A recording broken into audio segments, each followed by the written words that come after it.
ये दास एक बार सत्संग कर रहा था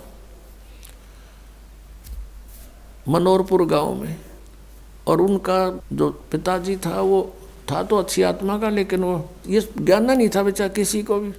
तो वो सत्संग सुनता रहा रात्रि में, और हुक्का पीवा अपना बैठा बैठा, हमने माइक ला रखा था, और वो विरोध कर रहा था इस बात का, क्यों फंड कर रहे हो, पाठ कराओ हो। दूसरे दिन शाम ने वो बुढ़ा आ गया। वो लड़के के दोनों से सत्संग हो रहा था, उसकी पत्नी थोड़ी पत्नी नुस कह रही थी, बाद में बता दी, मैंने न सोची ये बुढ़ा ही पता नहीं क्या कहेगा महाराज ने। यू बैठ गया आकर, उसकी आंखें में पानी आ गया। 60-65 साल का व्यक्ति था। नो बोला जी मैंने ये बात आज तक नहीं सुनी थी जो आप ज्ञान सुना रहे थे, और मैंने तो सारा जीवन खो दिया इस धंधा पीठ कई, मेरा केरा होगा, मेरा क्या होगा अब। मैं बोला जी आप नाम ले लो और भक्ति करो, भगवान सबकी सुनता है। अब क्या भक्ति करूँगा, मेरा तो टाइम आ लिया। न्यू कह गो फिर रोन लग गया, और कहता मैंने तो सारे जीवन में मेरा धंधा कराया है, खूब जमीन बना दी बच्चों के लिए, और ओक्का भी गणाए पिया करूँ, और आपने ओके में तो बहुत पाप बताया। माँ जी भगवान का बताया मैंने तो, इसमें बहुत गुना पाप है, शराब में, मांस में, ये तो बहुत तम्बाकू में, ये तो घोर अपराध है, चोरी ठगी जारी में। अब बोला मेरा क्या बनेगा, अब मेरा तो पेटा भरा ही को नहीं। आपने ज्ञान निशा दे दिया, ना ज्ञान था इतना तो चलो दुखी भी ना था, तो दुख भी घना होगा। तो मैंने उसको कहा कुछ नहीं बिगड़ा आपका, आप नाम ले लो। अकीब के नाम लूँगा मैं, मेरा तो टाइम आ लिया।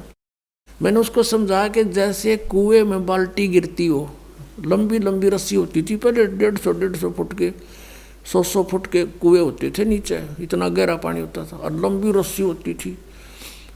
तो उसमें कहते हैं जब मान लो वह बाल्टी कुएं में गिरती हो, रस्सी लटकती आ रही हो, और भाग के पकड़ने की चेष्टा करे, और उसकी पूंछड़ी सी भी ठा जा end of the rope, last में उसकी वह पूंछड़ी भी ठा गई 6 इंच की भी, तो इन्हों सोच ले सब कुछ मिल गया। और जब उसने भी छोड़ दे, गई जान दे, तो वह गई फिरते, वो तो जा ही रही है। तो वह पूंछड़ी पकड़ने के बाद पानी भी मिल रहा और बाल्टी भी आ गई, कुछ भी कौन गया। आप नाम लो, भक्ति कर, आपकी तो पूंछड़ी सी रह रही है। और इस जीवन में भक्ति पर पार हो जाओगे। जीवन तय थोड़ा ही भला, जब सत सुमरण हो, और लाख वर्ष का जीवना कोई लेखे धरे नहीं कोई। ये सत्कर मानना, जो बालक है वो तो नहीं सोचते कि को नहीं मरा, ईसा स्मरण करें, थोड़ा करें, घना करें, फिर भी वो लाइन पकड़े हुए हैं, मर्यादा में है। और बुढ़ा आदमी तो इन्होंने सोचा बेरा नहीं कद कट जा, दिन रात अपना भक्ति में ध्यान रखेगा, तो वह बात उसका करड़ी समझ में आएगी। और मैं बोला बात सुन ले, जब नियम में रहेगा, जितनी आयु चाहिएगा उतनी दे देगा परमात्मा। यो कबीर भगवान है, ये आयु बढ़ा देता भगवान की। तो जो बोला जी फिर तो नाम दे दो। मैं बोला हुक्का नहीं पीऊंगा, आज जब फोड़ दूंगा इस हुक्के ने। उसी दिन तो परित्याग कर दिया और भक्ति करी। 10 साल और जिया वो बुढ़ा, 75 साल की उम्र में आराम तो मृत्यु होगी।